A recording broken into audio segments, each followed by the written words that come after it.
Katanya jangan posting kalau lagi ibadah, lagi sedekah, lagi umroh, nanti jatuhnya jadi riya.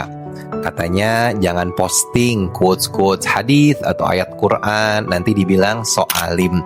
Tapi kata Allah, wa amma bi ni'mati rabbika fahaddits. Atas semua nikmat Allah yang diberikan padamu, siarkanlah, nyatakanlah, posting, share sebanyak-banyaknya, gak apa-apa.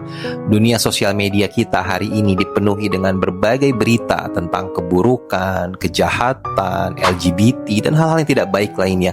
Maka timpalah itu dengan berbagai berita, postingan tentang kebaikan. Tapi nanti jadi riya. Semua tergantung niatnya. Kalaupun postingan itu ada sedikit niat yang belum lurus, pelan-pelan dibenerin. Tapi postingan tentang kebaikan itu bisa jadi menjadi wasilah kebaikan bagi banyak orang, dan kita pun akan mendapatkan pahalanya.